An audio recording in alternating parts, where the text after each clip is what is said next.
George TFA devoted his entire life to one solemn promise: to protect, to serve, and to save. He was a highly decorated Las Vegas firefighter and a respected pillar of his community. Whenever lives were at stake, George was the man who charged into burning buildings. Yet on a quiet Saturday morning, George was off duty. He was escorting his 8-year-old daughter into their apartment when he suddenly encountered a scene of unimaginable horror. His estranged wife, 46-year-old Shauna TFA, a cocktail waitress at the Palms Casino in Vegas, lay bludgeoned to death inside her own home. She had been viciously attacked after returning from an exhausting night shift. George immediately dialed 911. 911 emergency. I think I need to report a break-in and a murder. My wife is on the floor, bloody, stiff, not moving. Police arrived at a scene that was unmistakably savage and disorderly. Yet, as detectives probed further, they discovered CCTV security recordings, received a tip, and identified a suspect nobody would ever consider searching for: a murderer concealed in plain sight. Let's jump straight in and expose the grueling deeds and sinister conspiracy that stunned the entire city of Las Vegas. Born in March 1966, Shauna Thompson came into the world in Salt Lake City, Utah. She was raised in a big family, with one sister, 5 brothers, and a household grounded in the Church of Jesus Christ of Latter-day Saints. The family left Utah for Broomall, Pennsylvania, then settled in Northern Virginia's suburbs, where Shauna went to South Lakes High School in Reston. She was an enthusiastic cheerleader there throughout her school years. She had plenty of friends. In 1984, she graduated. Shauna also loved drawing, mostly flowers, and could spend a whole afternoon absorbed in a book, perfectly content without anyone else nearby. At 28, in 1994, Shauna relocated to Las Vegas. She came for many of the same reasons others did. A sister was already living there, and the city appeared to promise something her previous homes had not.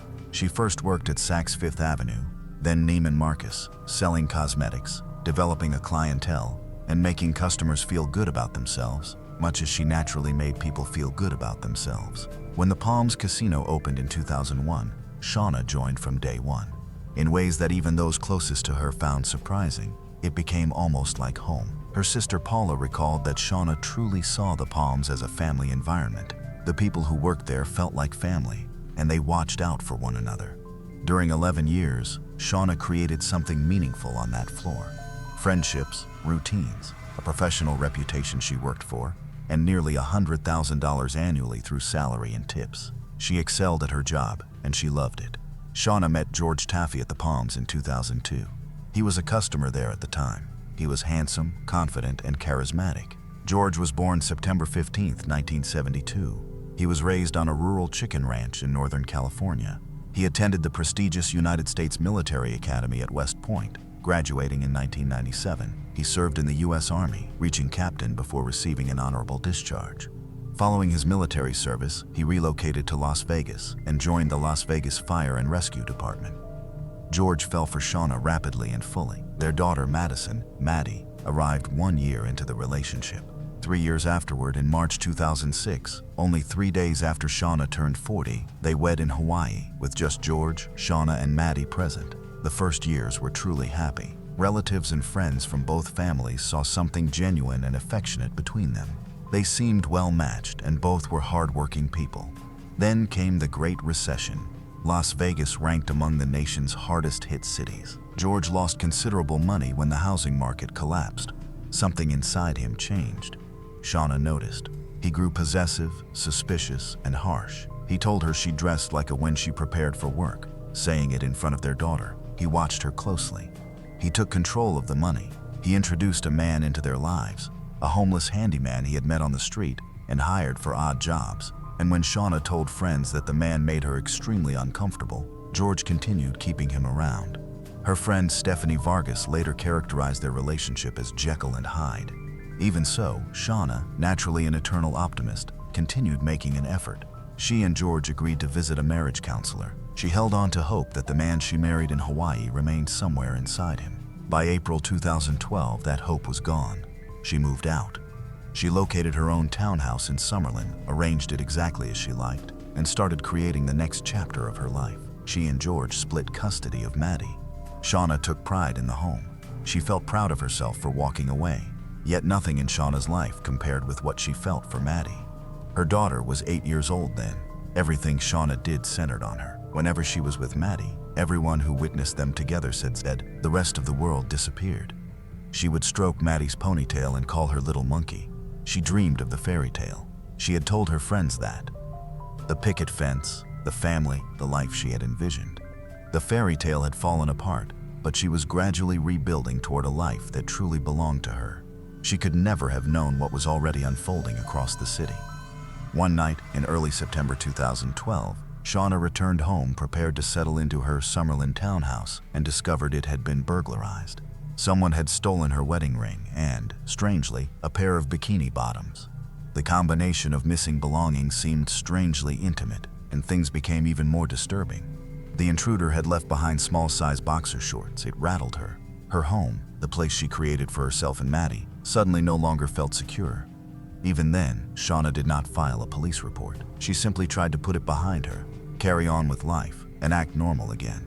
On September 28, 2012, 3 weeks later, Shauna began her overnight shift at the Palms Casino Hotel. She had worked there for 11 years. She knew the routine by heart. Surveillance footage showed her clocking out at 3:01 a.m. on September 29th. No one would ever see her alive again after that. The drive from the Palms to Summerlin takes 30 minutes. In the darkness, Shauna arrived home, entered through the garage, and proceeded along the hallway toward the stairs. That's where an attacker caught her off guard. A hammer was used to beat her to death. She fought back. Her fingers were broken while trying to protect herself, yet the assault continued. The medical examiner documented at least 17 blows to her skull. The assailant snapped the wooden handle, then continued striking her with only the hammer's metal head. He kept attacking until she was dead. Honestly, this part is painful. She resisted with everything she had. At 9 that morning, George TFA arrived at Shauna's townhouse with Maddie. He said he'd come by to retrieve something. Once inside, he discovered Shauna's body lying on the floor. He immediately called 911. Detective Terry Miller questioned George in the rear of a police car. He wept and told her that after seeing what happened, he wanted to die. Naturally, investigators would look at the husband first, yet George had been working a 24-hour shift at the fire station. While Shauna worked, Maddie stayed with her grandmother. George collected her that morning and drove directly to Shauna's home. He simply could not have committed the killing himself. Somewhere in Las Vegas then, another person was still out there. The killing shook everybody. Shauna's colleagues at the Palms were frightened. Was somebody hunting women, casino employees? No one knew. People murmured, "Maybe I'm next." Everyone felt uneasy and afraid. Detectives Miller and Long had a homicide, a crime scene, and barely anything else to pursue during the first 2 days. Then, as the case began losing momentum, a man phoned with information. He was known around the complex as Big Will, a maintenance worker at an apartment complex. He tried to tell it plainly to investigators. That morning, following Shauna's death, his friend, known on the streets as Greyhound, approached him carrying something heavy, guilt. He stayed in a tent among the rocky desert foothills roughly 8 miles from the Las Vegas Strip. Lean, quick, and an ex-convict, he told Big Will that he had just killed a woman for money. According to Big Will, he was happy as though he'd finished a mission where he's going to get paid a lot of money. He's going to leave town and live a happy life.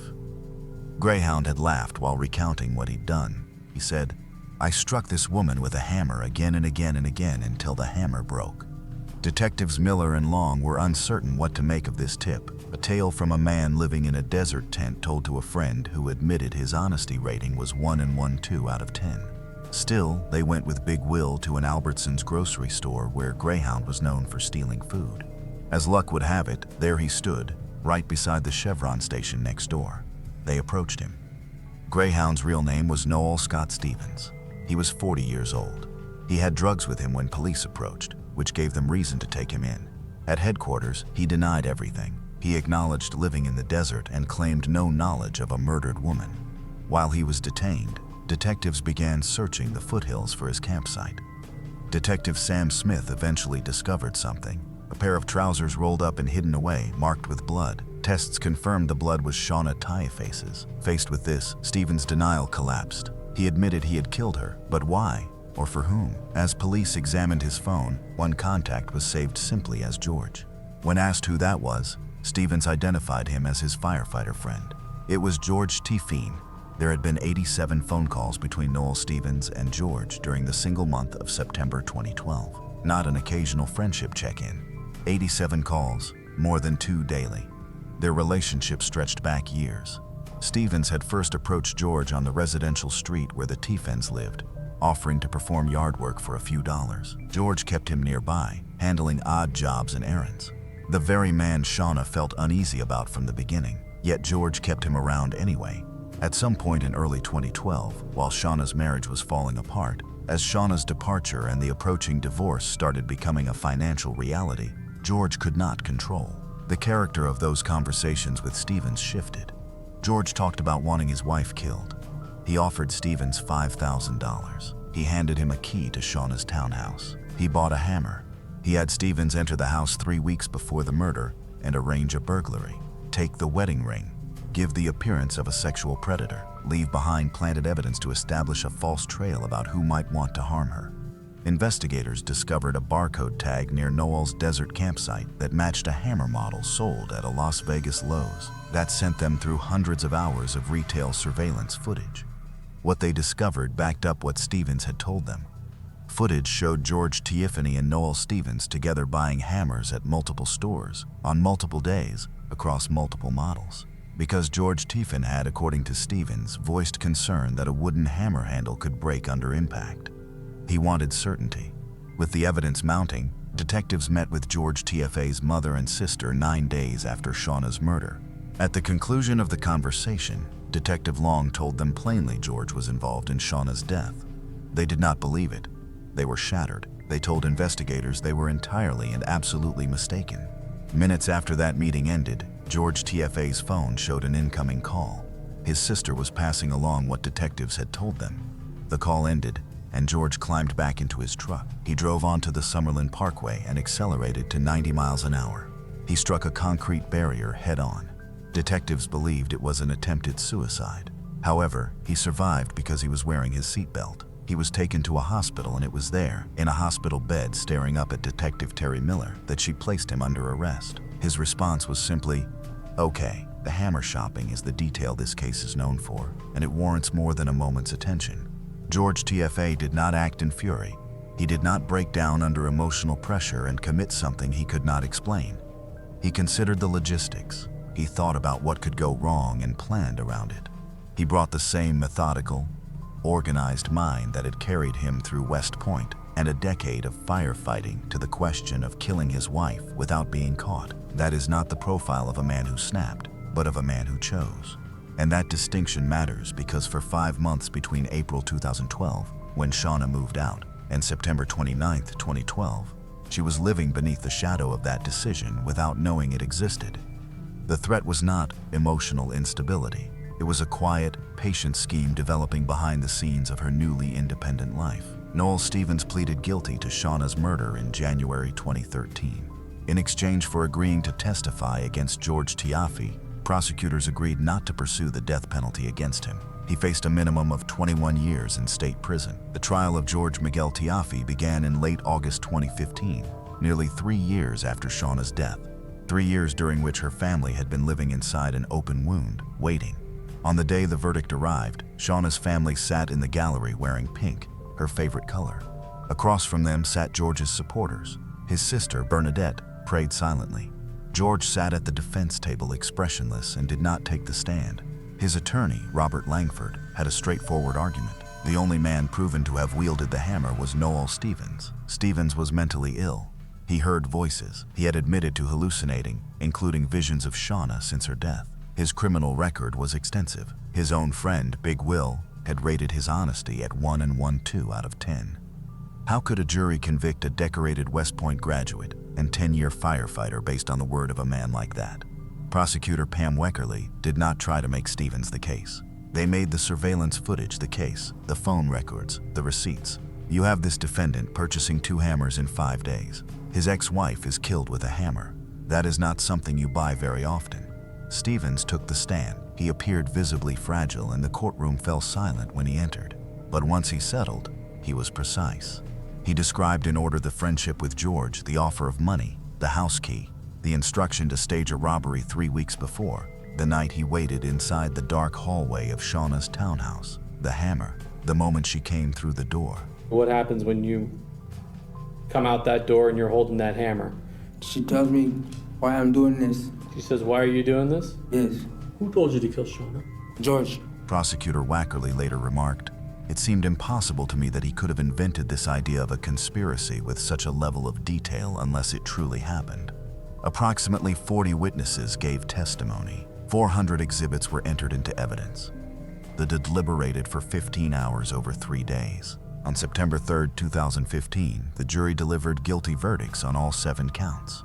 First-degree murder, conspiracy to commit murder, burglary, robbery with weapon enhancements attached to every applicable charge. George Tiafe displayed no reaction. The jury imposed the harshest sentence available to him in the case, life in state prison without the possibility of parole. In November 2015, Judge Eric Johnson sentenced George Tiafe for the other 6 charges, all at maximum terms, all consecutive. The ultimate sentence imposed by the court, life without parole plus a maximum of 81 additional years. Noel Stevens was later sentenced to 42 years to life. George Tiafe will die behind bars, and that sentence reflects the premeditation the court found beyond reasonable doubt. But it is important to consider what the trial could not address: the years leading up to September 2012. The verbal abuse before an 8-year-old child, the financial control, the degradation Shauna's friends and family recounted in such detailed, exact terms. None constituted a crime under Nevada law while it was occurring. None appeared in a court record until it was presented as context surrounding a murder. The ending accounts for that. The record remains completely and entirely silent about everything that led toward it. George Tiafe did not become pure evil on September 28, 2012. He became visible.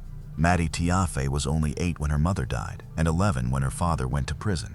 She lost both parents on one terrible day, September 29, 2012. One through violence, the other through the system. After Shauna Tiafe's murder and George Tiafe's conviction, their daughter Madison was placed in the care of George's grandmother. Shauna was initially laid to rest at Palm Mortuary Northwest in Las Vegas, Nevada, because her husband George Tiafe insisted she stay there and prevented her family from moving her. However, after George's murder conviction and life sentence, her family successfully raised funds through GoFundMe to honor Shauna's final wish. She was later exhumed from Las Vegas and brought home to Utah to be buried beside her father.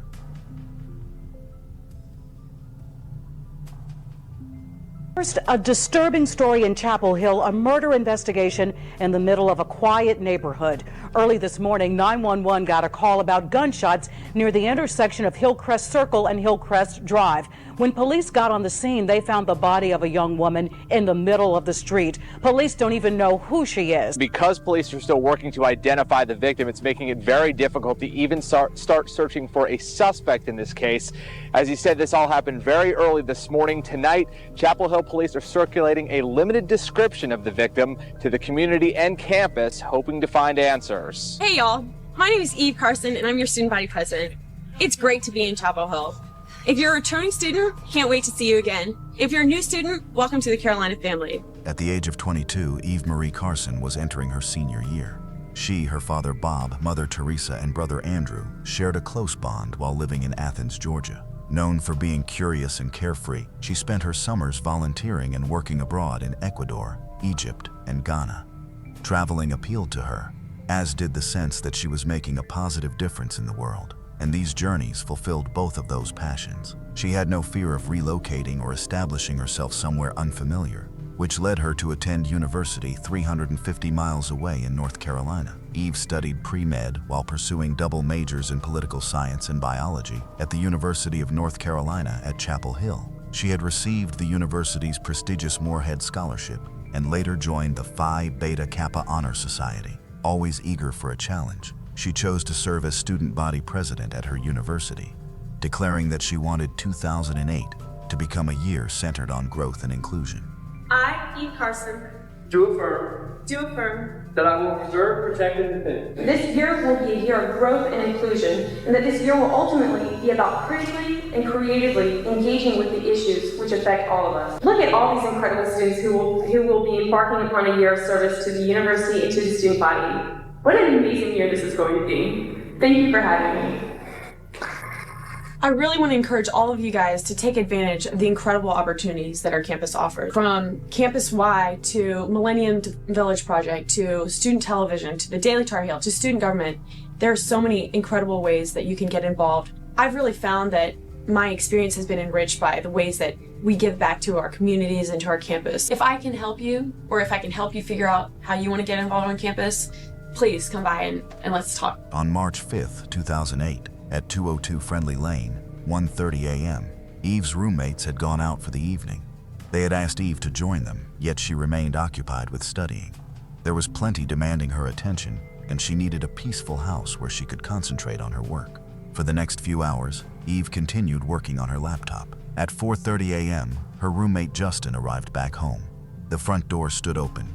Every light remained switched on, but Eve herself had disappeared. She regularly went to her campus office to work, and both her car and laptop were missing as well.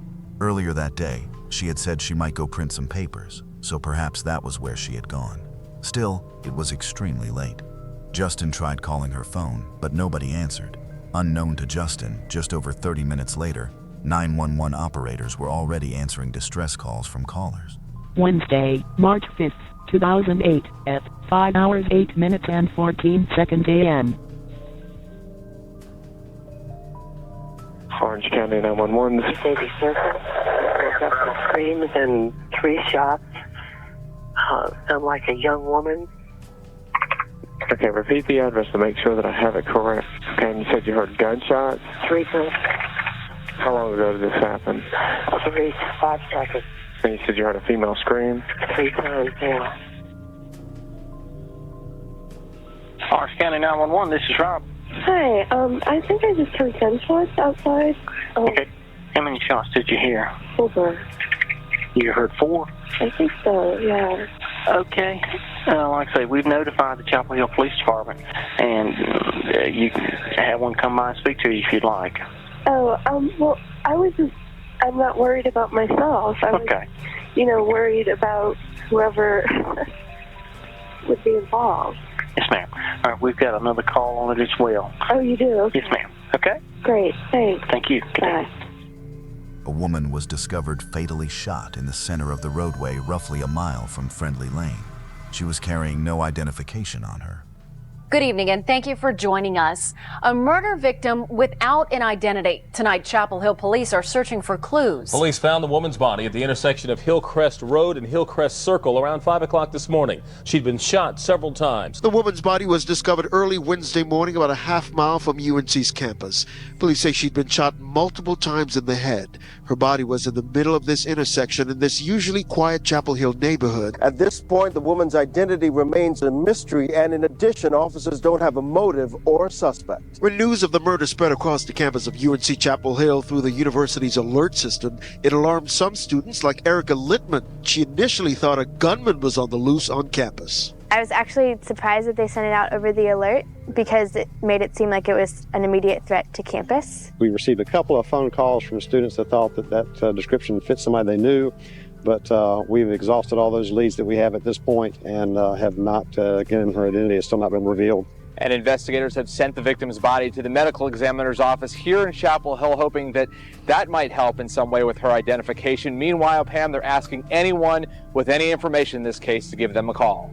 Mike Charbonneau live in Chapel Hill this evening. By 2:00 a.m. the following morning, Eve's roommate Anna visited the Chapel Hill Police Department to speak with officers. She explained that Eve hadn't returned home and now appeared to be missing. Nobody had spotted her vehicle either, a 2005 Toyota Highlander SUV. The woman is said to be a white female, blonde hair, around college age, between 18 to 25 years old. She wasn't carrying any ID. Not long after providing her description, she faced the awful task of identifying Eve as the woman discovered in the roadway. She'd been located in the center of an intersection roughly 4 minutes from her house. 6 bullets had struck her. 5 came from a handgun and 1 from a shotgun. Detectives tracked Eve's cell phone to a wooded area, then located her SUV around a mile from the scene where she'd been killed. A partial shoe impression was also discovered on a bank transaction receipt inside her car, too. We talked with a neighbor who lives right across the street from where Carson's SUV was found earlier today. He said he'd seen that vehicle parked there the last couple of days. Police are telling us tonight, though, they believe that someone drove the vehicle to that location at North and Hillsborough and left it. Tonight, Carson's SUV is the focus of this murder investigation. This intersection of North and Hillsborough in Chapel Hill provided a key lead for detectives working the investigation into the murder of Eve Carson. This is where investigators found her blue 2005 Highlander that's now being processed for evidence. We would be particularly interested in talking with anyone who may have seen this vehicle between the hours of 1:30 a.m. yesterday and midday today. At this point, we're still very early into the investigation. We feel very hopeful that in finding the car and finding it in good shape, it's going to give us some more leads that we can pursue tomorrow. Chief Curran says Carson was an extremely busy woman. It wasn't uncommon for her to head to her on-campus office in the middle of the night. Police say Carson was shot multiple times in the head. They believe the crime happened in the vicinity of where her body was found, but tonight police have no suspect or motive. We should know a little bit more of what crime scene technicians found inside that SUV tomorrow. Chapel Hill police have scheduled another briefing at 12:30 p.m. The last recorded activity on her laptop was logged at exactly 3:37 a.m. that morning. Then at 3:55, just 10 short minutes later, 2 transactions were made from Eve's bank account at a Bank of America ATM inside University Mall in Chapel Hill that night. With such a narrow time frame, combined with the discovery of her abandoned car there too, investigators believed she had likely been making her way toward her own vehicle, perhaps simply to retrieve something she needed, possibly intending to head back and work late on campus, when she was ambushed and taken away in her own SUV. The initial ATM transaction came to roughly $700 in total, the highest daily sum Eve was permitted to withdraw from her account at the time. At 4:44 a.m., someone tried withdrawing another $200 from a Bank of America ATM at Northgate Mall in Durham, and 20 minutes later, Eve was discovered dead. At 12:39 p.m. the following day, someone made 2 more attempts to use her card at Moorhead Minimart in Durham. On March the 7th, 2 additional efforts to withdraw cash occurred at 1 a.m. from Eve's checking and savings account at Carolina Food Mart in Durham. Both failed because the bank had by then blocked her cards. Whoever was responsible showed little caution. They were creating a trail and appeared completely unconcerned about keeping a low profile there. Eve's school board of trustees, where she served as a member, announced a $25,000 cash reward for information. While investigators visited every ATM to review additional footage, fellow UNC student Carolina Harper came forward and provided vital eyewitness details. She told detectives that at 3:30 a.m., shortly before Eve's abduction, she had seen 2 men wearing dark, loose hoodies lingering beside a dumpster directly outside Eve's house. Frightened by what she saw, she quickly reversed her car and drove away. Only 10 minutes afterward, Eve had been abducted. An astounding 10,000 people attended a service for the young student. Her case had deeply unsettled everyone. Students no longer felt safe at all, and a tense, oppressive atmosphere hung over campus. Investigators obtained an image of the individual using her card inside one store and another image from an ATM. Photography specialist William E. Mathis also improved the color in the original black and white photographs. He said he spotted a dark shadow behind the image and concluded it belonged to another person just beyond view. Someone apparently sat beside Eve, behind the driver's seat. That meant investigators now had 2 suspects. The driver being sought was a young African-American male, in his late teens or early 20s, wearing a hoodie drawn over his head and a hat bearing what appeared to be a Houston Astros logo across the front. These pictures and description went directly to the media. Is there a second person in the back of this SUV? That's a question police in Chapel Hill, North Carolina want to answer.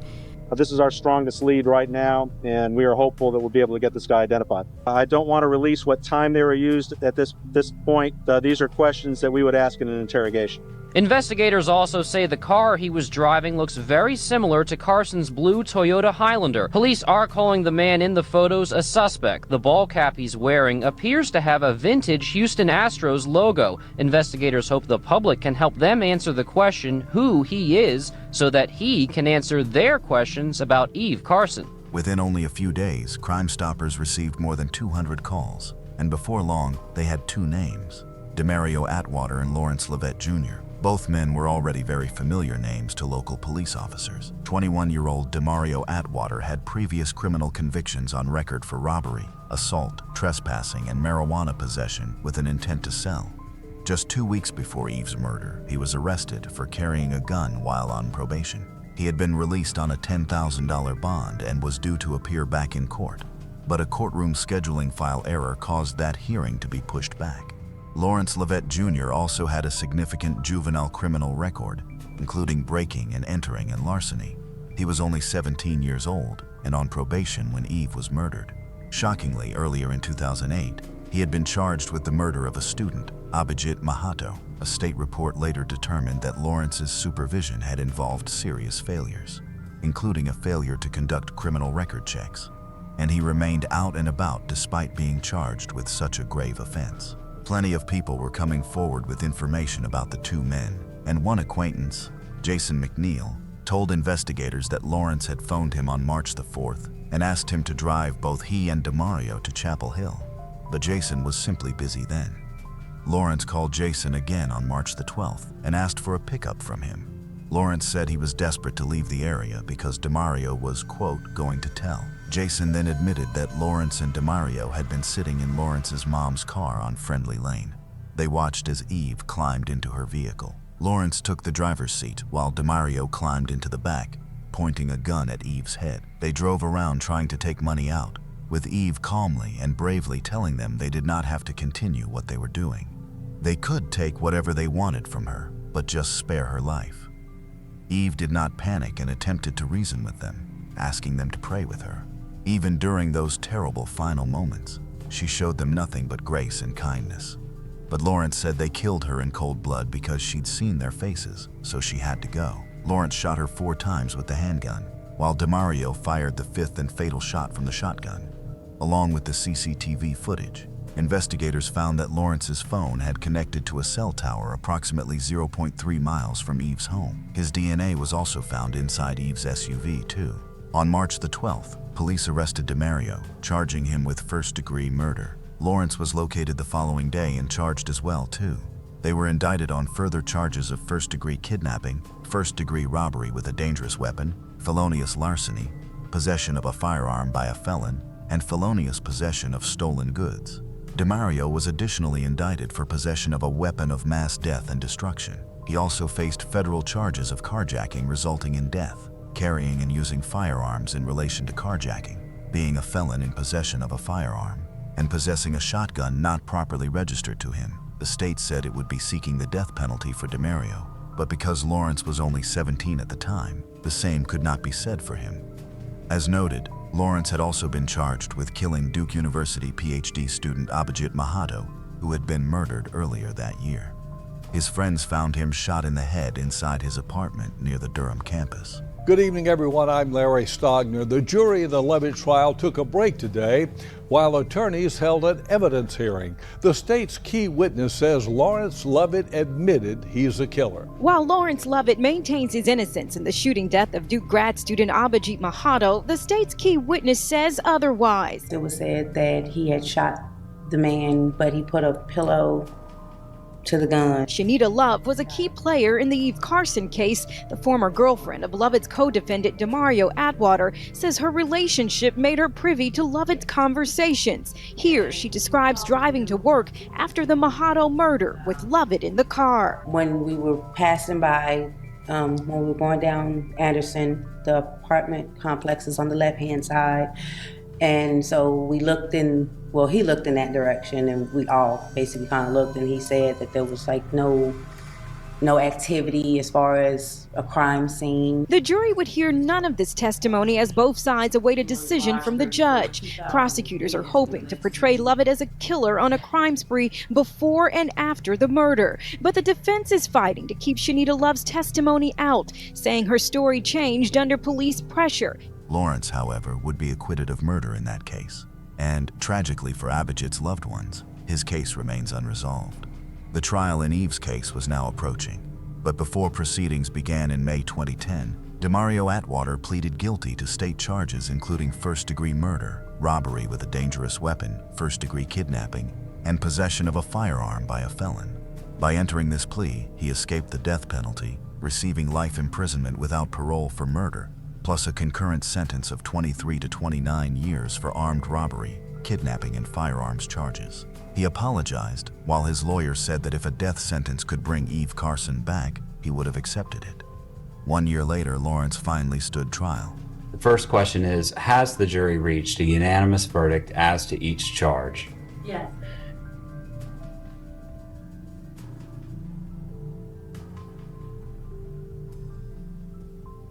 State of North Carolina versus Lawrence Alvin Lovett. We, the jury, unanimously find the defendant, Alvin Lawrence Lovett, to be guilty of first-degree murder on the basis of malice, premeditation, and deliberation. In December 2011, a jury convicted Lawrence Lovett Jr. of first-degree murder, first-degree kidnapping, first-degree armed robbery, felonious larceny, and felonious possession of stolen goods. It does not involve the death penalty. It is a Class A felony, and the defendant is required to serve his life in prison without the possibility of parole. For the murder, he received life imprisonment without parole, plus another 14 to 19 years for the remaining charges. The judge stated that he saw no possibility of rehabilitating Lawrence, who was now 22 years old. Lawrence said, "You know, people make mistakes. Nobody's perfect. I'm not the monster that you've made me out to be. I know that this has been a traumatic deal for everybody involved. For that, I send my condolences to everybody who's been affected by it. If it means anything to anybody, it means something to me." He challenged his sentence on appeal, but the appeal was rejected. At UNC Chapel Hill, Eve's legacy has remained alive in countless ways. She was a daughter, a sister, a friend, a student, and unmistakably a natural leader. Her university continues marking her birthday and honoring her as someone who believed in creating meaningful change. For nearly 20 years now, the Eve Carson Scholarship has continued operating, providing funding for summer experiences and tuition during senior year. They also established the Eve Marie Carson's Garden, a peaceful setting for reflection, reconnection, and tranquility. Eve Carson was a young woman convinced she could leave the world slightly better, and every action she took moved toward that goal: helping, leading, donating, raising awareness, and volunteering. At only 22 years old, she had already begun making an enormous difference that remains warmly remembered today and deeply admired by many students now following in her footsteps.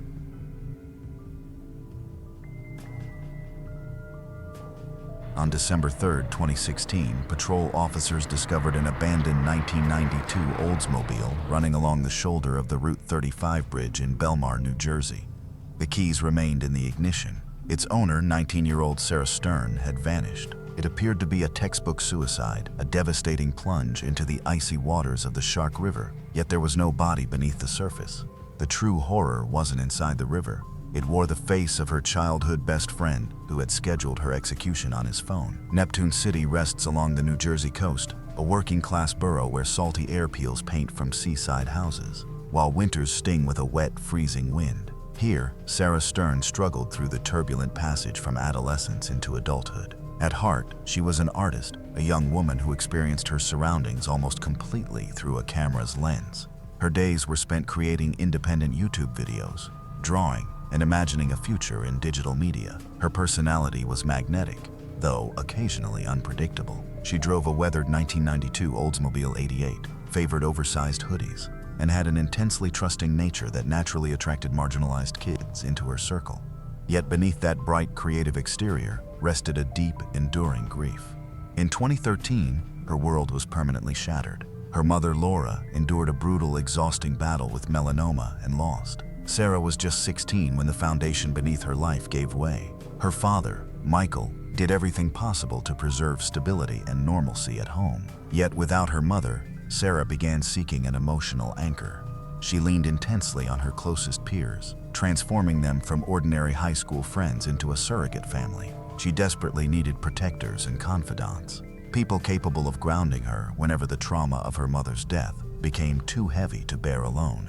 3 years later, another death within the family would unknowingly set off a horrific chain of events, one that would ultimately lead to a devastating and terrifying series of consequences. By the end of 2016, Sarah's grandmother had died, leaving an empty property in the nearby seaside community of Avon by the Sea. The home stood only a few miles away, a peaceful residence packed with belongings accumulated over decades. Sarah was assigned to help her father empty the estate. It was a monotonous, grimy task, going through bulky wooden dressers, neglected financial records, and rooms heavy with the odor of mothballs and old paper. While digging through the house, she discovered a locked metal container pushed deep into a closet. After finally prying its lid loose, she found neither family photographs nor cheap costume jewelry. Instead, the container was crammed with money. These weren't fresh, contemporary banknotes. It held an enormous stash of old currency, 50s and 100s from decades earlier. The paper fragile and carrying a strong smell of mildew and aged ink. Determining the precise sum was hard at first, but the amount was astonishing. Sarah guessed the unexpected fortune was somewhere between $10,000 and almost $100,000. For a 19-year-old living on minimum wage shifts, this wasn't merely a fortunate discovery. It was a lifeline. The cash meant complete, immediate independence. Sarah quickly started planning her escape. She looked into loading her Oldsmobile and driving across the Canadian border to begin again, or possibly traveling 3,000 miles west to California to establish her own media production business. Those fragile old bills were her way out of the grief-filled confines of her New Jersey existence. Her deadly error was seeing the world through a completely trusting lens. Sarah had absolutely no instinct for secrecy, without ever suspecting how dangerous that confidence would soon become for her. Caught up in the rush of finding the money, she did precisely what an excited teenager might do. She told people about her good fortune. She carried some of the cash to her local bank, trying to deposit the older notes, but the teller explained that the extremely old currency could not be handled there and had to be sent through the Federal Reserve. Annoyed, yet still determined, she brought the money home, dividing the fortune between 2 separate shoeboxes, then pushing them beneath her bed. She revealed the shoebox secret to the 2 boys she trusted above everyone else. To Sarah, she was sharing a miracle with her brothers. She never realized she had effectively put a price on her own life. Sarah hadn't simply formed a friendship with Liam McAtasney and Preston Taylor. Their connection had developed throughout the vulnerable, impressionable years of early adolescence. They were 3 friends bound closely by living nearby and sharing the same coastal routines. Liam was the outgoing one, a teenager who understood how to take control of any room, hiding deeper insecurities behind a loud, assured persona. Preston was more reserved, naturally a follower, and someone who instinctively drifted toward Liam's powerful influence. To Sarah, they were far more than friends. They were essential supports holding together her shrinking world. Together, they endured the uncomfortable stages of high school, going to the same basement parties and wandering without purpose along the shoreline. Preston even took Sarah to her junior prom, an act that firmly established him as a trusted confidant in her father's eyes. After illness finally took her mother, Liam and Preston were the 2 who surrounded her with protection. They were who she turned to when she cried at night. They were the ones who offered an escape whenever the quiet inside her home became unbearable. She considered them substitute brothers. The possibility that either man might harbor harmful intentions toward her was simply impossible for her to understand. Yet closeness to suffering can sometimes create a warped feeling of entitlement. As Sarah depended upon them to survive emotionally, Liam started seeing their relationship in intensely transactional terms. He was famously concerned with status and rapid financial freedom, frequently expressing his bitter dissatisfaction with working tedious, poorly paid jobs. He wanted an easier route. Once Sarah retrieved those shoeboxes from beneath her bed and revealed the old currency, the basic foundation of their friendship vanished. To the grieving daughter, revealing that secret meant exposing herself in profound vulnerability. To Liam, it amounted to an accounting exercise. He did not perceive a vulnerable friend clutching a fragile means of survival. He saw an exposed safe. Later, he explained his thinking in cold, clinical, emotionally distant language. He recorded the precise measurements of the security lockbox Sarah eventually bought for storing the cash. He worked out the steel's weight. He calculated the overall return. The money turned into a psychological parasite, wiping out an entire decade of trust. Liam understood that he could not carry out such a large-scale extraction by himself. He required practical assistance, and he knew precisely who had enough moral flexibility to help. Preston was living in an apartment with Liam at the time. Their lives were connected through a lease and a firmly established hierarchy, with Liam controlling every condition. The discussions between the roommates did not initially involve murder.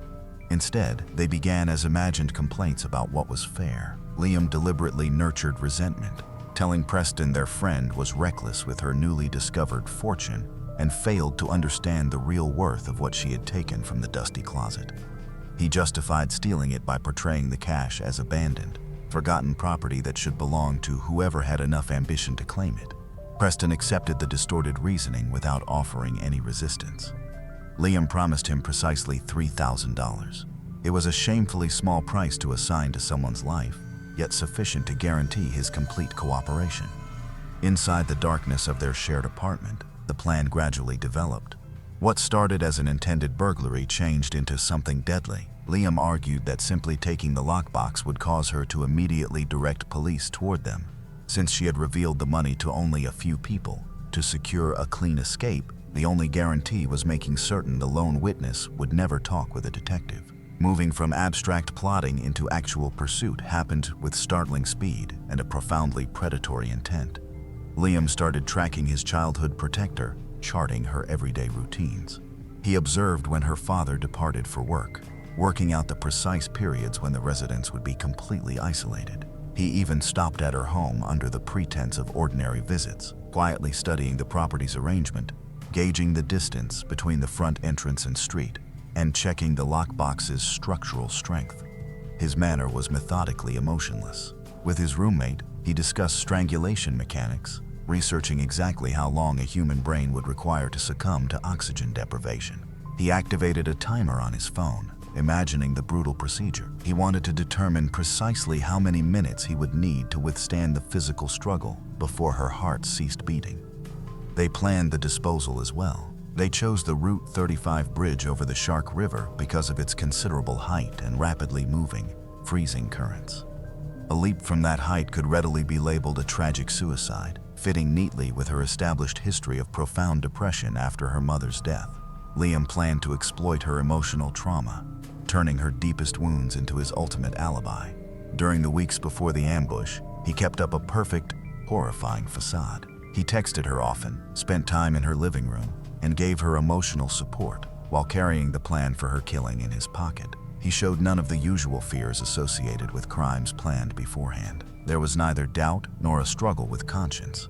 He regarded the approaching violence as a required administrative measure for gaining access to money. He gave Preston exact instructions about his part. The subordinate was told to remain near a two-way radio, prepared to retrieve the heavy lockbox and operate the getaway vehicles. Their division of duties was arranged like an ordinary shift roster at a fast food restaurant. They were teenagers reducing a human life to a list of practical logistical points.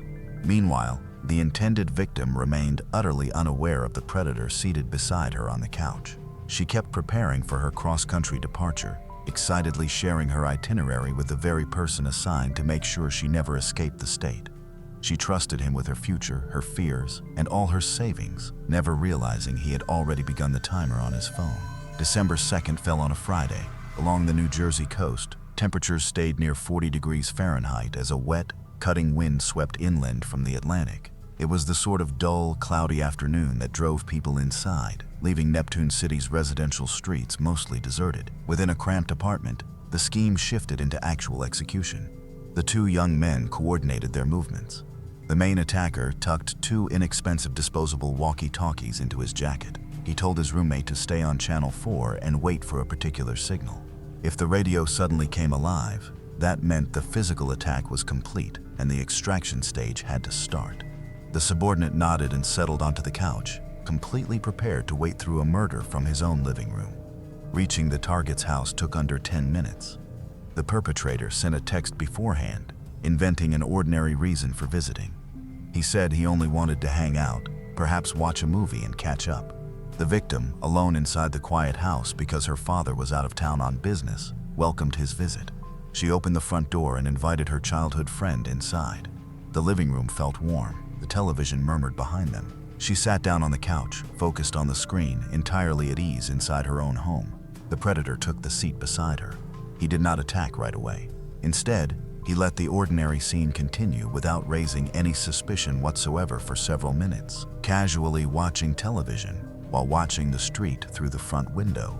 For passing vehicles, he waited for complete silence before making his move. He had to make certain no delivery drivers were coming up the driveway.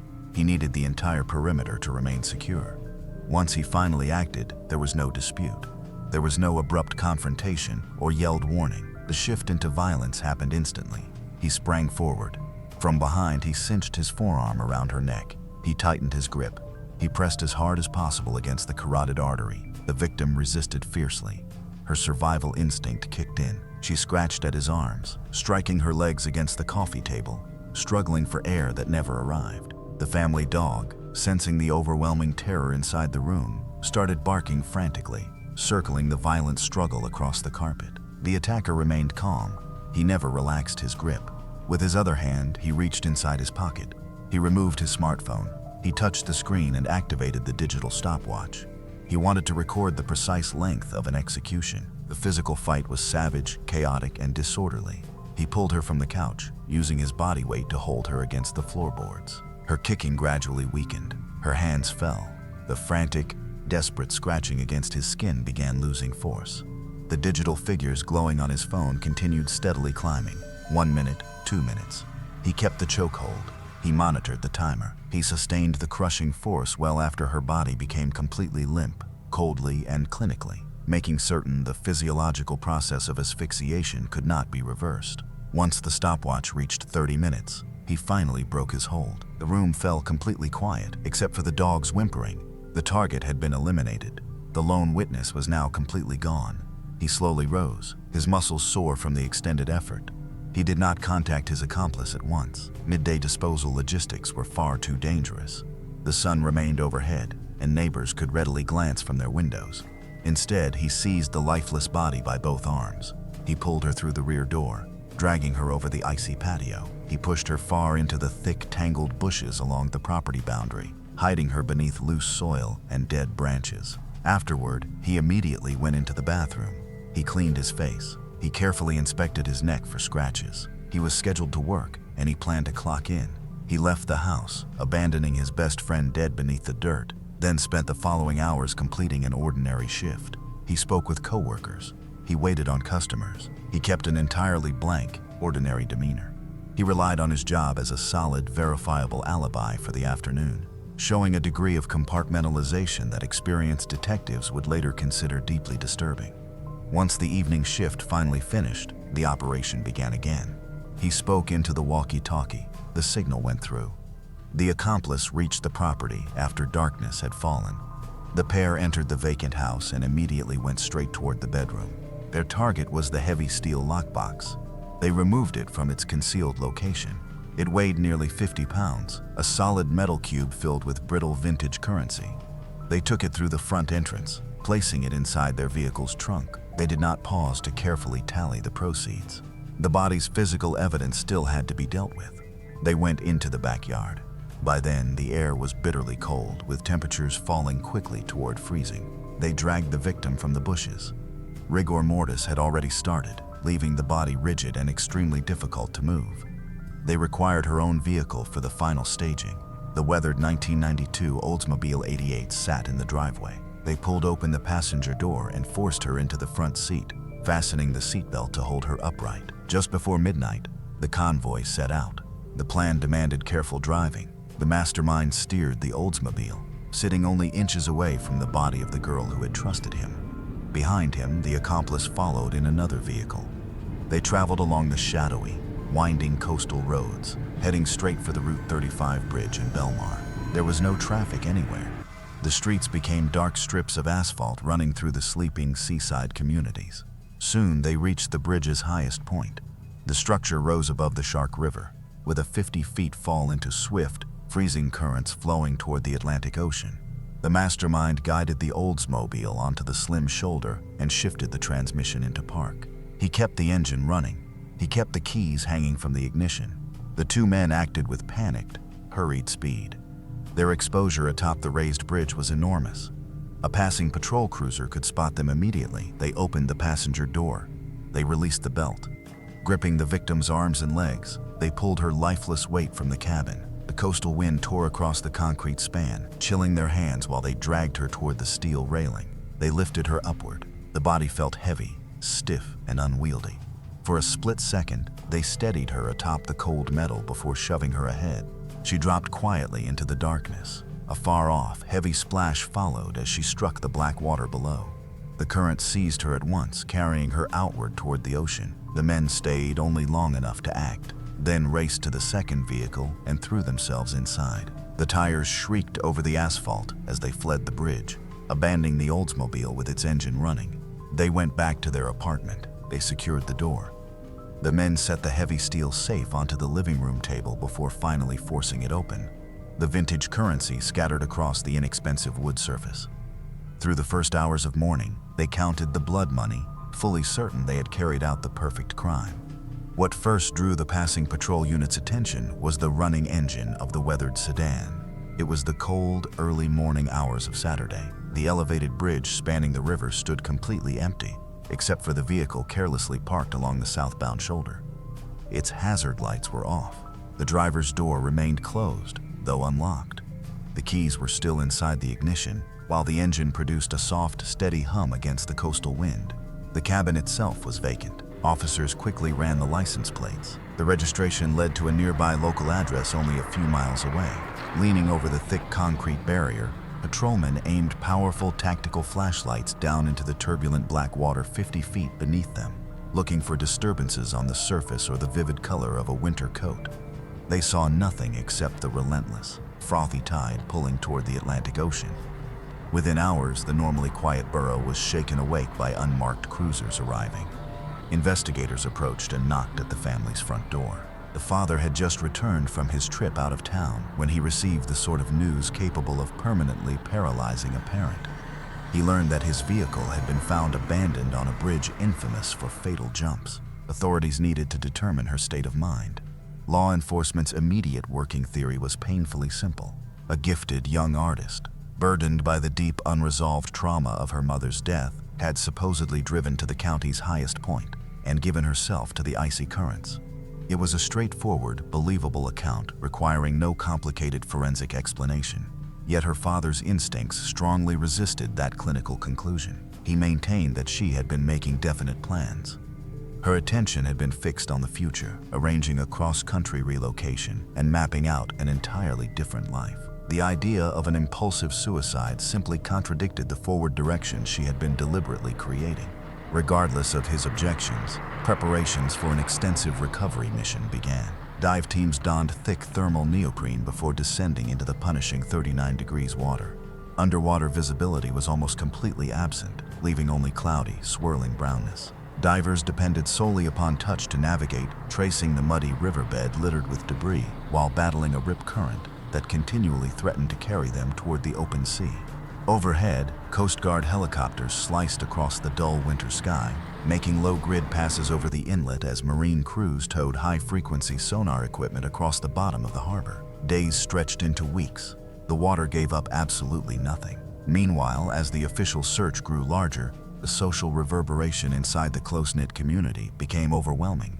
Coastal communities sprang into action with frantic, grassroots determination. Thousands of residents who had never exchanged a word with the missing teenager began producing piles of flyers. They fastened them onto local diner windows, stapled them across utility poles, and passed them to motorists stopped at red lights. Online campaigns spread throughout social media, documenting supposed sightings that produced no results. The town's emotional climate transformed from ordinary winter stillness into an oppressive sense of shared dread. At the heart of this mobilization stood the two men responsible for creating the nightmare. The mastermind neither disappeared into hiding nor stayed away from public attention. Instead, he positioned himself directly inside the grieving community's center. He assumed the convincing role of a heartbroken, desperate friend. He appeared at the family home, standing beside the devastated father. He provided reassuring companionship, making coffee for relatives, answering telephone calls, and assisting with the organization of civilian search groups. Wrapped in a thick winter coat, he walked the frozen beaches and pretended to search the horizon for a body he knew personally had already been carried into the ocean. His act showed none of the tiny signs of guilt that commonly expose a murderer. He talked to local media organizations, offering emotional comments about her contagious laugh and artistic gifts, using his long friendship with her to make his invented grief seem genuine. To anyone willing to hear him, he suggested that maybe she truly had finally collapsed beneath the burden of depression, quietly strengthening the police's original theory. He deliberately guided the story, placing subtle doubts along the way so investigators would remain focused on the river instead of looking anywhere near his apartment. His roommate displayed the same disturbing sociopathy. He joined the very searches he understood were completely pointless. He watched local volunteers cry over a tragedy he had helped create, all for a tiny share of stolen money. The two men carried on openly in daylight among police officers and grieving family members, utterly certain that nothing could touch them. Yet the river's continued refusal to give up a body started producing a serious local problem. The actual behavior of the waterways created a major logistical obstacle for the suicide theory. The currents inside that particular inlet were powerful, yet the basin was confined enough that recovery crews generally found jump victims within a fairly predictable area. A human body striking water from that height would probably have caught against submerged concrete pylons or reached the nearby shoreline within a week. The complete, extended lack of physical evidence gradually weakened confidence in the fatal jump theory. Suspicion started spreading. The weathered flyers hanging from utility poles began carrying a darker meaning. The community, originally brought together by the rescue effort, began splitting apart beneath the burden of questions nobody could answer. If the frigid water had not claimed her, then the only other possibility was that someone onshore had. Her father refused to allow the search effort to lose momentum. He arranged an enormous volunteer search at a nearby state park, attracting hundreds of residents who spent their weekends pushing through thick, frozen undergrowth. The mastermind joined that search as well. He stood within a broad ring of trembling volunteers, lowering his head respectfully during a period of silent prayer, a predator perfectly at ease among the flock. He was merely waiting for time to pass, waiting for the community's energy to fade, completely convinced that the truth lay buried beneath 50 feet of black water and an expertly constructed deception.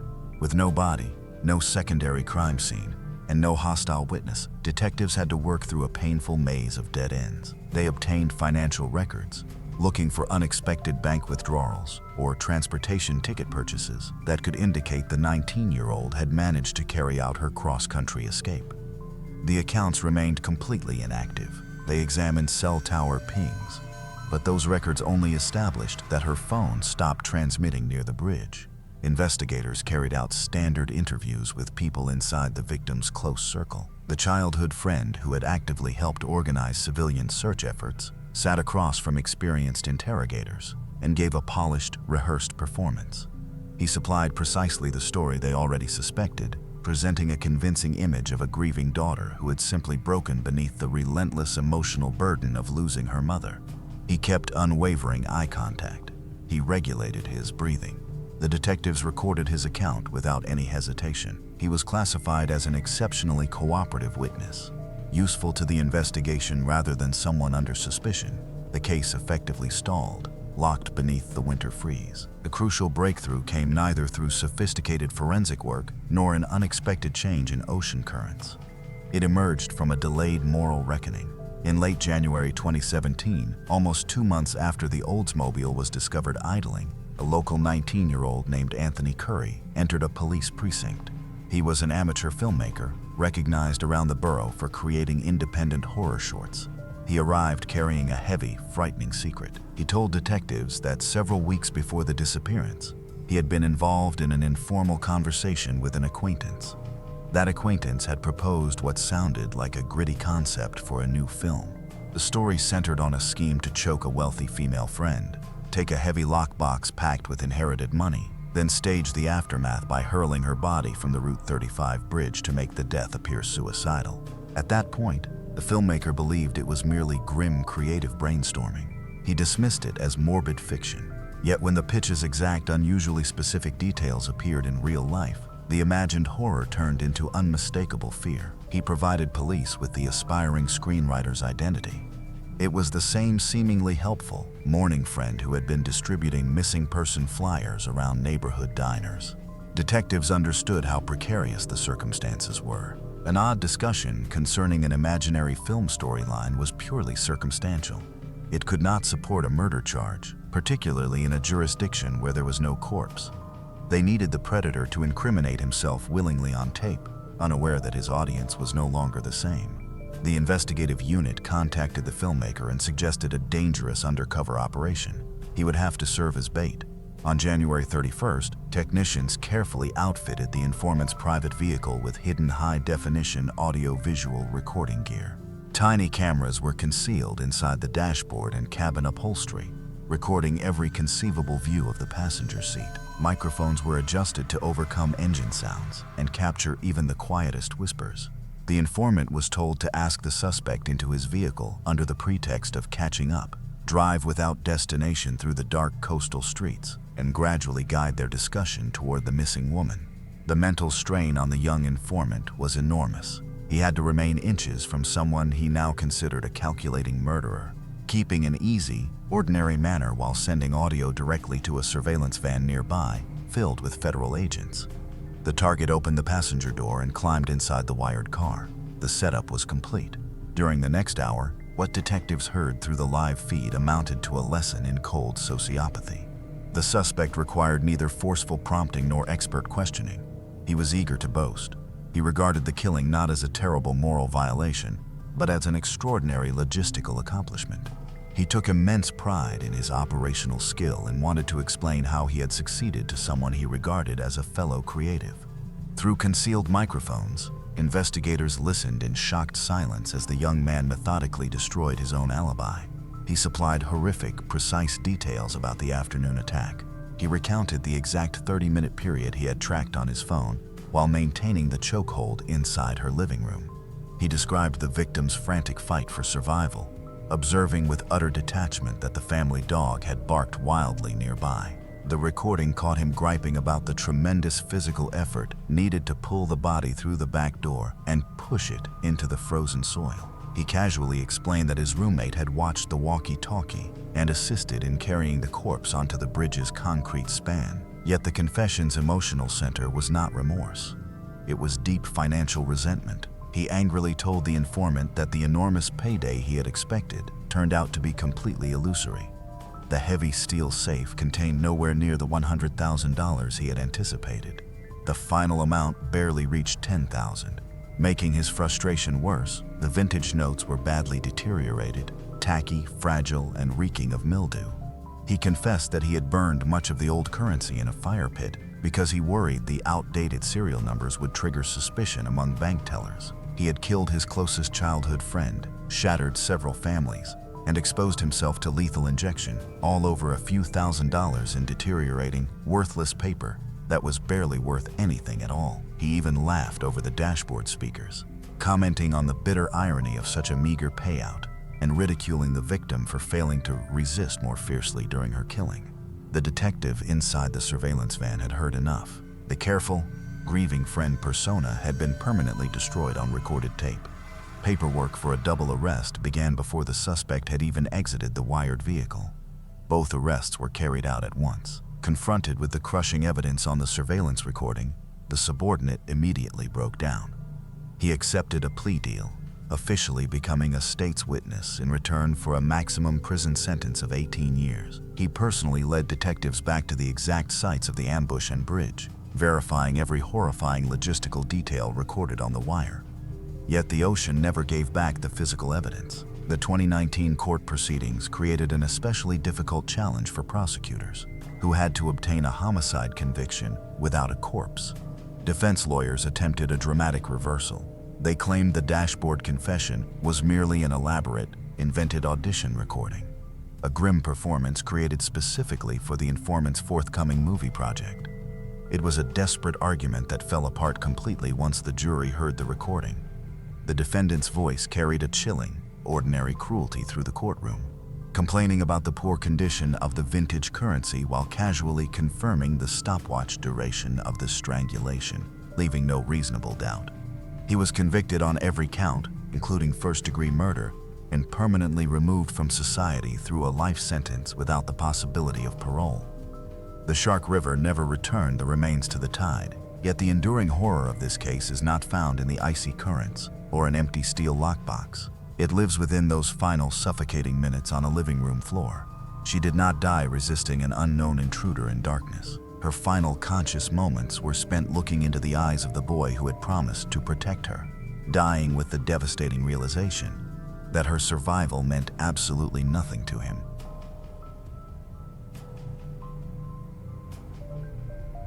During the early morning hours of March 22, 2026, 21-year-old Brenda Juan Salazar sent a brief text to a friend. He needed transportation. The friend reached the requested location minutes afterward, but Brenda Juan had already vanished without explanation. Nobody witnessed where he went, and since that morning, there have been no further signs of him or any confirmed contact from him. Brenda Juan was residing in Crescent City, California, when he disappeared. He was an enrolled member of the Yurok tribe and maintained a strong, meaningful bond with his culture and traditions.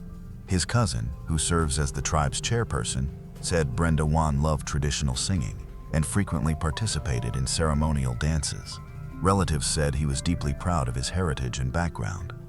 Though he lived with a roommate in Crescent City, he had spent several days staying with his mother in nearby Klamath before his disappearance. On March 21, Brenda Juan spent the evening out with several people at the Country Club Bar and Grill. The establishment sits close to the Klamath River nearby, while a nearby campground offers convenient access to the water. As the evening progressed, however, the mood gradually shifted. Yurok Tribal Police said an officer saw Brenda Juan at about 2 a.m. on March 22nd. Police reported that he had been drinking and seemed intoxicated. The officer also said Brenda Juan was becoming more and more aggressive. By that point, the officer was considering either taking him into custody for public intoxication or driving him home. Before either course of action could take place, Brenda Juan abruptly fled. He ran across U.S. Highway 101 and made his way toward the river. While climbing a fence, his sweatshirt snagged. He left the sweatshirt behind and kept running onward. Investigators later recovered the garment and preserved it as evidence. For a short time, this became the final confirmed sighting of Brenda Juan Salazar. At roughly 2:20 a.m., Brenda Juan texted a friend. He requested a pickup near a boat launch beside the river. The friend answered right away and drove there. However, upon arriving, there was no trace of Brenda Juan. He was not there waiting for him. Nobody in the vicinity said they had seen him. Within only a few minutes, he had completely disappeared. When Brenda Juan did not come home later that morning, his relatives reported him missing. The California Highway Patrol issued a feather alert for the Del Norte County Sheriff's Office. Search crews concentrated on two key locations. One was the fence where Brenda Juan had been spotted fleeing toward the river. The other was the boat launch where he had instructed his friend to meet him. Somewhere between these locations, something occurred. Searching and covering the area proved extremely difficult. Water covered much of the surrounding terrain, complicating access. Investigators searched the shoreline as well as the river itself. Boats were sent out, while underwater drones fitted with sonar equipment scanned below the surface. Even after those extensive efforts, investigators found no evidence explaining Brendan's disappearance. His relatives consider one possible explanation unlikely. They say Brenda Juan was scared of water. According to his family, he would not have voluntarily gone into the river. The Klamath River is also recognized for powerful currents and hazardous conditions. Even strong swimmers may have difficulty there, particularly at night. Yet investigators still have not established what occurred after Brenda Juan fled from the officer. Today, the case remains completely unresolved. His relatives continue looking for answers and hope someone remembers noticing something significant that night. The Yurok tribe has offered a $10,000 reward for information leading to Brendan's safe return or revealing his location. Brenda Juan Salazar was 21 years old when he vanished. He was approximately 5 feet 7 inches tall and weighed about 145 pounds. His hair was short and dark brown, and he had a small gap between his upper front teeth. He was last spotted wearing a white t-shirt, black joggers, and white Nike shoes. He also had multiple tattoos on his forearms and near his wrist, including a traditional friendship design. Anyone who has information regarding Brenda Juan Salazar's disappearance is asked to call the Yurok Tribal Police at 707-237-5702.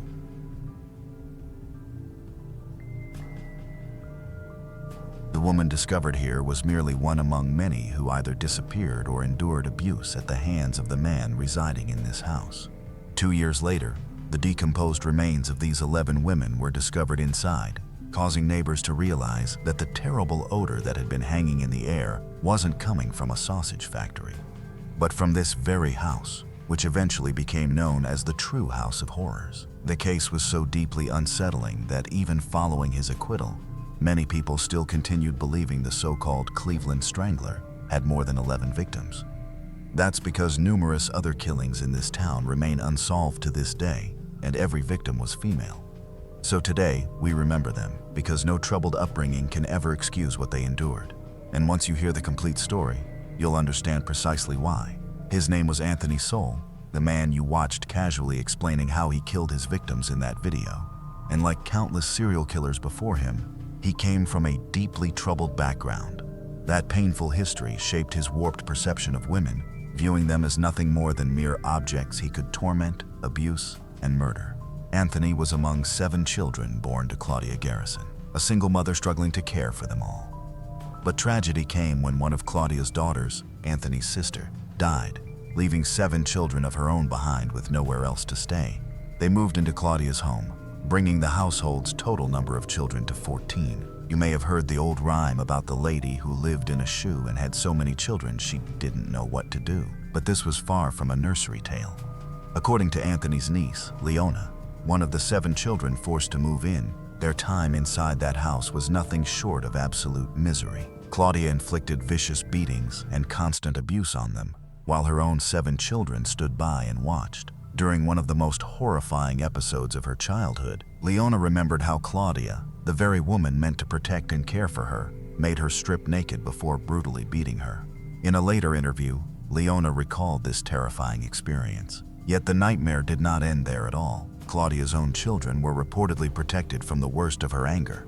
But for Leona and the other girls in the house, the abuse continued without relief. According to Leona, one of Claudia's older sons also participated in the cruelty, regularly beating and assaulting the vulnerable young girls. Tragically, it wasn't limited to merely one person alone.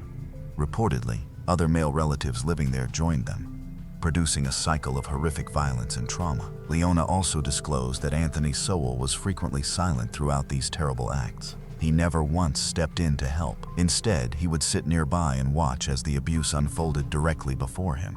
But Leona didn't understand that, for Anthony, observing mistreatment had become almost ordinary.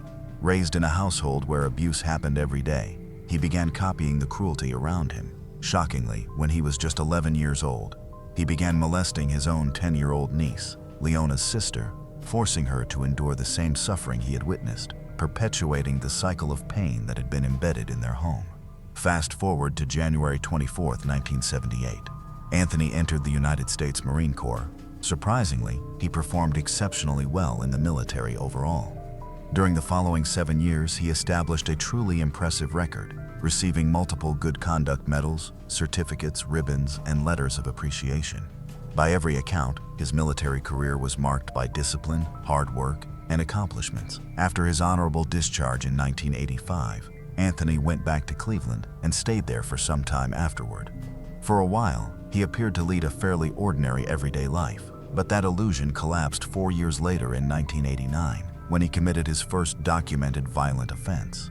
It began with Melvette Stockwell, a 3-month pregnant woman and an S-worker who thought she was merely meeting another client. That fateful evening, she went with Anthony to his house, expecting an ordinary routine transaction. Finish the job, collect her money, and go.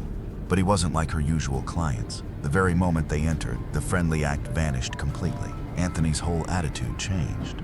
Without warning, he turned hostile and grabbed her before she had time to respond. He restrained her hands and feet using zip ties and a belt, then stuffed a rag into her mouth so she couldn't scream. She was entirely under his control.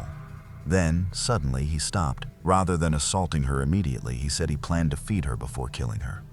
Imagine being told that. You believe death is moments away, yet your captor is discussing giving you food beforehand, as though you're trapped on a twisted death row. The terror she felt in that instant must have been impossible to comprehend. Then, unexpectedly, Anthony chose to sleep before carrying out what he intended. That became her sole opportunity. Driven by desperation, she broke loose, climbed through a window, and called for assistance from the rooftop. A neighbor noticed her and contacted police, and when officers arrived, they found her trembling and frightened. Yet somehow, she had survived. Anthony was taken into custody and charged with rape, attempted rape, and kidnapping. By that point in 1989, 3 women living on Anthony's same street had already been killed. As authorities later discovered, Anthony was already known to them. But despite those accusations, he pleaded guilty to rape and received a sentence of only 5 to 15 years behind bars. During his imprisonment, Anthony received several formal psychological evaluations. Still, he repeatedly and firmly maintained that he would never perform such acts again. Even with his troubling history, Anthony succeeded in persuading the system that he had changed. More disturbing still, however, he wasn't designated a sex offender, which meant that after his release in 2005, he could freely walk through the streets of Cleveland, Ohio like any other citizen. Later that same year, he relocated to 12,220 Imperial Avenue, a residence that would soon gain notoriety. 2 years later, however, Anthony lost his position at a nearby factory in mysterious circumstances. Without steady work, he started receiving benefits and earning extra money by collecting scrap metal. Yet as his financial circumstances worsened, his psychological condition declined as well. He grew increasingly isolated, remaining inside his house for most of the time, steering clear of neighbors, and acting more unpredictably. Nearby residents quickly noticed that he had changed, appearing unkempt, detached, and unlike the man they had previously known. Then everything suddenly shifted. Anthony entered a relationship with a woman named Lori, the governor of Cleveland's niece, and soon they fell into a deeply destructive pattern of heavy drug use, especially crack. But as Anthony descended further into addiction, Lori wanted to leave. So, later in 2007, after Anthony was dismissed from his factory job, Lori viewed the moment as her opportunity to escape. She walked away, fully resolved to put that life behind her. Anthony, though, was nowhere near willing to release her. The heartbreak broke something within him, ultimately pushing him into a bleak downward spiral. Anthony remained on Imperial Avenue. But from that point onward, his isolated habits became even more pronounced and increasingly noticeable to everyone around him. He retreated further inward, his conduct grew increasingly erratic, and then the nightmare started. That same year, a 10-year-old girl from the neighborhood disappeared without leaving a trace. Only months afterward, another woman, 33-year-old nursing assistant Tishana Culver, went missing. Tishana had battled drug addiction, yet she was also a committed healthcare worker, doing everything she could to rebuild her life. Nobody reported her disappearance, no police alerts were issued, and no flyers appeared anywhere. Just another woman had simply disappeared, seemingly without anyone noticing. 2 months later, 25-year-old LaShonda Long, a mother raising 3 children, disappeared too. Then, in October 2008, 45-year-old Michelle Mason, a mother of 2 sons and committed volunteer with the local AIDS task force, was likewise reported missing. Terrified, her mother approached police in early December. She pleaded with them to investigate her daughter's disappearance, but nothing came of it. The investigation stayed open, while nobody recognized the connection between these disappearances and what was happening nearby. At the same time, across Imperial Avenue, a stomach-churning odor was becoming stronger each day. The whole neighborhood complained about a stench so foul that people gagged simply passing by. And the most unsettling detail? Anthony Sewell himself smelled of it. Whenever anyone pinched their nose and asked about the foul smell hanging around him, Sewell already had an explanation. "It's that damn sausage factory next door," he'd say casually, and somehow everyone accepted it. After all, Ray's Sausage had operated for more than 5 decades. And, well, it was a meat factory. Perhaps the factory truly did smell that way. Still, the complaints continued to mount. Eventually, City Hall stepped in and dispatched inspectors to look into it. Pressure mounted, forcing Ray's Sausage to take drastic measures, spending over $30,000, 0 cents on intensive cleaning, fresh ventilation systems, and odor removal technology. Even so, the smell remained. It hung in the air, heavy and foul. By then, Sewell was coming apart. In early December 2008, a frightened woman raced toward a police car parked nearby, bleeding, trembling, and screaming. She told officers Sewell had attacked her, pulled her into his house, strangled her, and tried to assault her. When police charged into Sewell's foul-smelling home and took him into custody, he offered his own account, claiming she was the criminal and had attempted to rob him. Both had scratches and bruises, leaving officers unable to establish who was telling the truth. Both were arrested, then released because there wasn't enough evidence. Only a month afterward, in January 2009, Kim Smith, a 44-year-old woman caring for her elderly father, disappeared. During that year alone, 5 additional women, Nancy Cobbs, Imelda Hunter, Janice Webb, Talisha Fortson, and Diane Turner, disappeared without leaving a trace. The disturbing number of missing women within such a small area did not escape the community's attention. Residents started arranging searches, distributing flyers, and working to draw attention to the disappearances. Shockingly, Anthony himself participated in those efforts, blending among people desperately looking for the very women he had abducted. Then October 2009 arrived. A woman named Shawn Morris went to Anthony's house, seemingly unaffected by the overwhelming stench hanging around the place. They spent the evening drinking, taking drugs, and talking. Nothing romantic, simply casual conversation. The following morning, while getting ready to leave, she discovered she had forgotten her ID upstairs. As she climbed up to retrieve it, she suddenly heard a chilling click behind her. Before she could respond, Anthony rushed at her, attacking her without warning. He subdued her, assaulted her just as he had so many women before, then moved through the house, securing every door and window. It soon became obvious he intended to keep her there. But Shawn noticed a brief opening, one she understood she needed to seize. Using every ounce of strength, she hurled herself from a 3rd-story window, plunging 30 feet onto the ground below. Anthony, realizing what had occurred, raced downstairs entirely naked, desperate to pull her back inside. But this time, luck was not with him. 2 people passing by saw the horrifying scene and immediately dialed 911. Thanks to them, Shawn was taken to the hospital with serious injuries, including several broken bones. Despite the vicious assault, she decided not to tell police what had happened. However, another woman would do so just 1 week later. On October 27th, a woman named Latundra Billups stepped forward to recount her own horrifying encounter with Anthony Soule. She had endured a terrifying ordeal in September, one that followed the same pattern as before. She had visited his house for a drink, only to watch him suddenly become violent. Unlike countless others, she was fortunate enough to survive, yet the trauma had left her unable to speak until now. At last, in late October, her testimony gave authorities enough cause to obtain both an arrest warrant and a search warrant for Anthony Soule. On October 29th, SWAT officers raided his home, prepared to place Anthony under arrest. But what awaited them inside was much worse than they ever could have imagined. Anthony wasn't there, but the odor was overpowering. Dead flies blanketed every surface. Then came the horrific discoveries, one decomposing body after another, several of them having decayed there for years. The house of horrors that had tormented the neighborhood for so long had finally been uncovered, and a manhunt was launched immediately. For 2 days, police searched throughout the city for Anthony Soule. Then, on October 31, officers noticed him casually walking along the street. They stopped and handcuffed him right there. He appeared disheveled. Dirt and twigs stuck to his clothing as though he'd been sleeping outdoors, concealed among bushes for days. Yet he couldn't escape what investigators had uncovered inside his house. To understand Anthony's victims, let's learn who they were before addiction consumed their lives, because each had stories, dreams, and struggles. They had every reason to survive, and nothing justified murdering them. Crystal Dozier, a mother of 7, was 35 when she disappeared in May 2007. Her son, a U.S. Marine, searched desperately for her, but she remained missing until police discovered her remains in Anthony's backyard. 2 years later, relatives remembered that Crystal had turned to drugs after losing one of her children. A grief that consumed her despite those struggles, she remained a devoted mother who in another life could have had a daughter. Deshauna Culver was 33, a trained nursing assistant and cosmetologist who had once imagined a future spent helping others. However, tragedy came when her boyfriend died by suicide, pushing her into a cycle of grief and addiction. For a time, she lived just 4 houses from Anthony, unaware of the fate waiting for her. She disappeared in June 2008, leaving loved ones who never stopped asking what had become of her.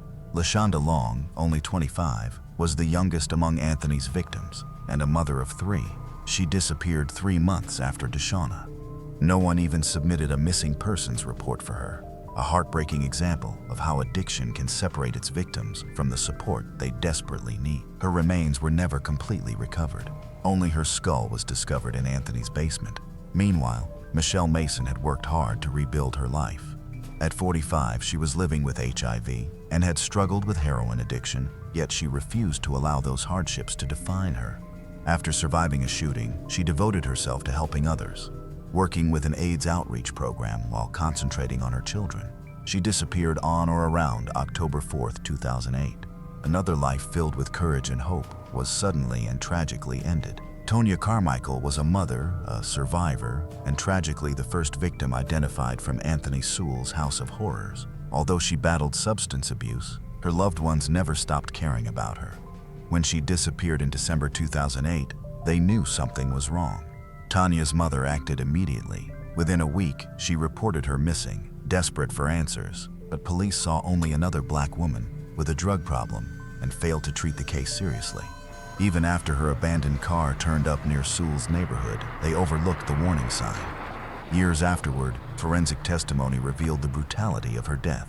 She was strangled with a telephone charger and discarded as though her life meant nothing. But Tanya mattered. She was loved. She was missed. Her family never stopped fighting to ensure she would not be forgotten. Kim Yvette Smith, 44, was a caretaker in every meaning of the word. She devoted her life to caring for her sick father, carrying the burden of responsibility upon her shoulders. She spent her days putting someone else's needs before her own, carrying responsibilities that never seemed to ease, even when she herself desperately needed support the most. In January 2009, she vanished without a trace, without warning, leaving her father behind and devastating everyone who knew her, for everyone around her. Imelda Amy Hunter, 47, had endured a life filled with hardship and determination, despite everything she had endured. Raised in Chicago, she loved reading, a young girl whose dreams once stretched before her. At only 14, her life changed unexpectedly. She became pregnant by one of her teachers and delivered a child with cerebral palsy who later died. That unimaginable burden rested on her young shoulders at such a young age, and eventually addiction entered her life from that point forward. Still, she was more than her hardships. She was a mother, a woman who had once carried so much promise. Nancy Cobbs was a 44-year-old grandmother, deeply cherished and painfully missed. When she disappeared in April 2009, her relatives refused to remain passive. With nowhere safe to turn, they broke into abandoned houses, desperately looking for her. Tragically, months passed before her body was discovered, wrapped inside 6 plastic bags. Forensic testimony later established that she had been strangled with a shoelace, becoming another casualty of Anthony's cruelty in the middle of her suffering. Talisha Fortson, 31, endured a troubled childhood, moving from one foster home to another. She often ran away, hoping to find something better, but addiction gradually tightened its hold on her. Like Talisha and Amy, nobody even knew she was missing until bodies started appearing as the investigation continued. Janice Webb, 48, was last seen June 3, 2009, at her boyfriend's residence in Lakewood, Ohio. Just outside Cleveland, a woman carrying struggles of her own, she never imagined that encountering Anthony would become her final chapter. Deanne Turner, 38, had survived the unimaginable, losing all 6 of her children to the state. That separation drove her further into addiction, yet she remained a mother who had once cherished hope for her family for years to come. She became the final one of Anthony's victims to vanish. In September 2009, the same month Latundra Billups, 37, survived his vicious assault. These women weren't merely victims. They were women who had lived, loved, and endured unimaginable hardships. Their stories deserved recognition, not merely as pieces of Anthony's crimes, but as reminders of lives stolen and justice eventually delivered in the eyes of those who loved her.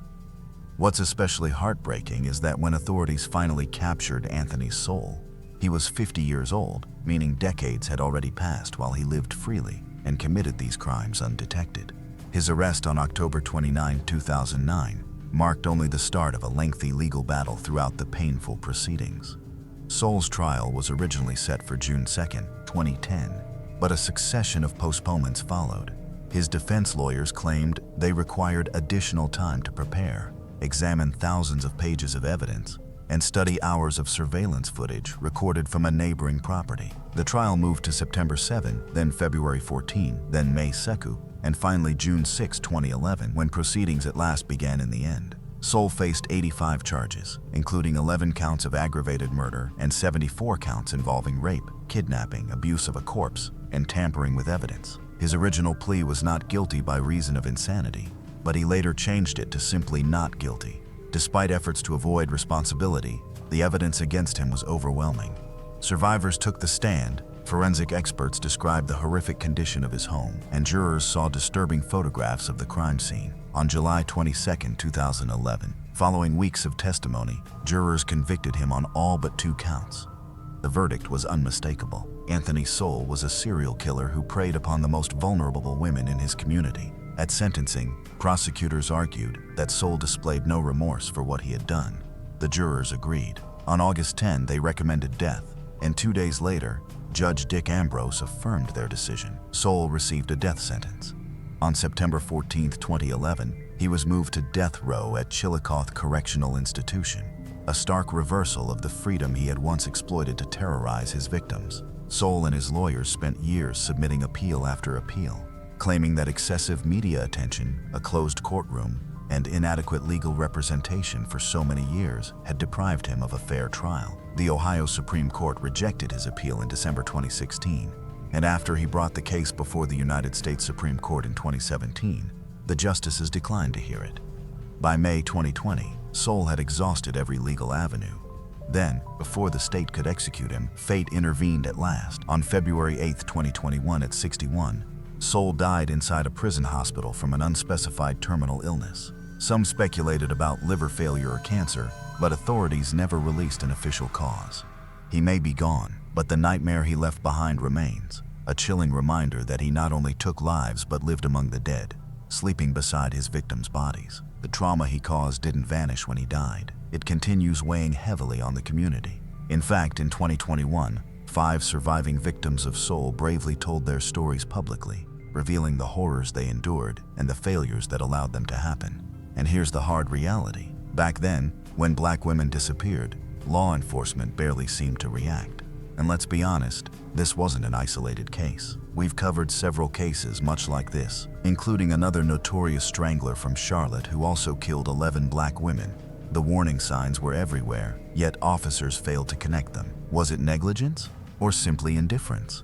Eventually, Cleveland had to answer for its failures, paying $1,300,000 in settlements to Soule's victims' families. But here's the question, was that justice? Or merely a price for neglect? Now, I want to hear from you. Do you believe there were more victims than those officially connected to him? Given the unsolved murders of women in that area, could some of those cases have ties to Soule? And if so, how did he ultimately end up in police custody?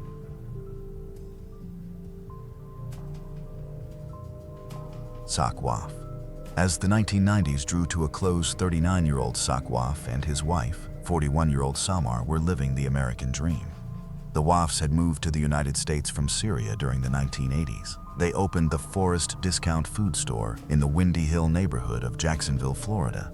The community welcomed their new business. Saqwaf was known for being friendly. He memorized his customers' names and welcomed them with a smile. Residents frequently saw him collecting litter and sweeping the sidewalk.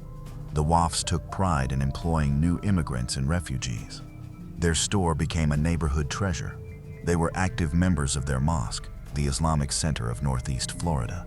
They were philanthropists who strongly supported causes involving refugees. In February 1996, they bought a house in a gated community called Deerwood. It was a protected neighborhood with rigorous private security. Shortly after 9 a.m. on May 17, 1999, Saqwaf planned to run an errand while his wife, Samar, remained home. He climbed into his car and backed it from the garage. Before shutting the garage door, he stepped onto the driveway to collect a piece of garbage. Suddenly, 2 assailants, a man and a woman, attacked him. They wrestled and the struggle moved into the garage. Samar heard screams, so she ran into the garage and discovered her husband in a brutal struggle. The male attacker was stabbing Saad.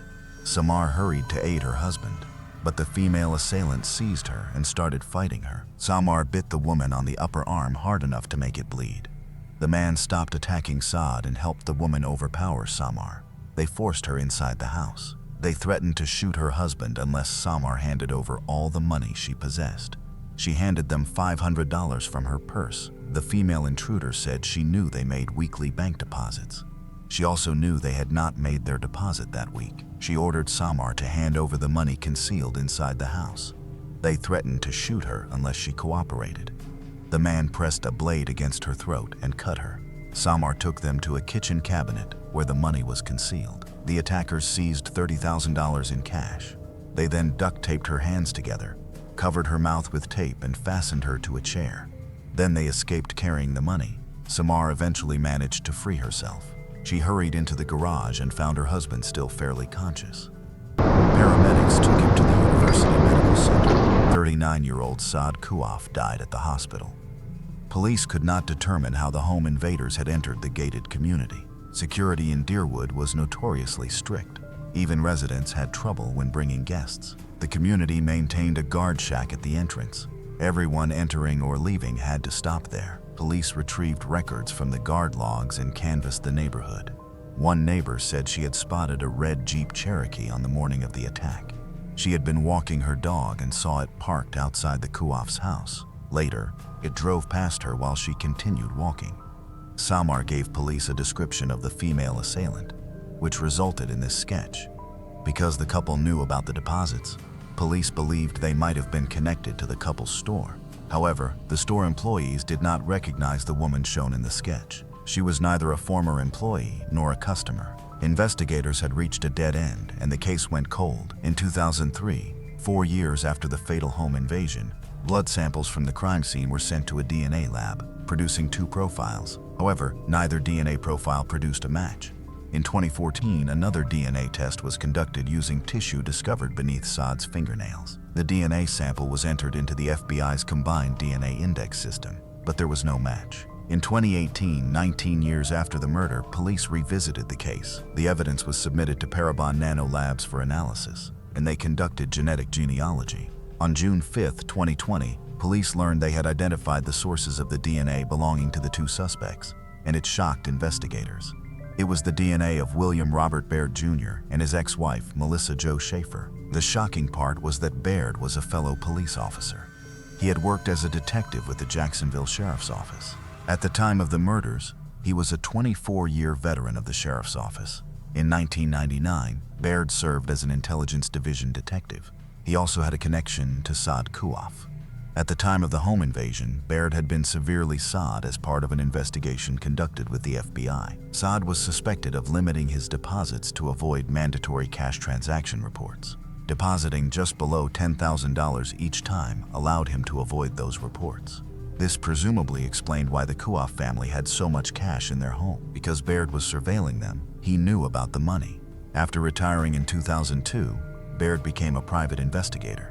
Baird had never been considered a suspect in the case. Without genetic genealogy, he likely would never have been arrested. Also, following the home invasion, Baird and Melissa Jo Schaefer divorced. On July 1, 2020, William Baird was arrested at his home in Southside, Florida, and charged with first-degree murder. He was also charged with the murder of his wife, Melissa Jo Schaefer. He faced charges of kidnapping, armed robbery, and aggravated battery. His ex-wife, 50-year-old Melissa Jo Schaefer, was arrested at her home the following day in Jefferson City, Missouri. She was charged with second-degree murder, kidnapping, armed robbery, and aggravated battery with a deadly weapon.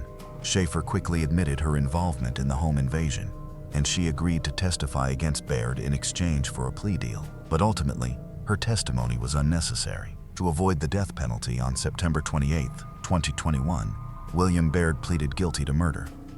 By entering a guilty plea, Baird avoided the death penalty. His lawyer reminded the judge that Baird had spent 27 years in law enforcement. He had 49 letters of commendation. He had earned several awards, including one for saving the life of a 3-year-old child. Judge Mark Perello replied, "That makes your client's actions all the more horrific," unquote. Perello sentenced Baird to 3 concurrent life sentences, along with another 15 years. State's attorney, Ellie Hudding, called Baird a disgrace to his badge. He characterized Baird's actions as the ultimate betrayal. Melissa Jo Schaefer received a 30-year prison sentence. At the time of this recording, 7-year-old William Baird is serving a sentence at the Madison Correctional Institution in Madison, Florida. Schaefer is currently imprisoned at the Florida Women's Reception Center in Ocala, Florida. Her earliest possible release date is February 2049, when she'll be 79 years old.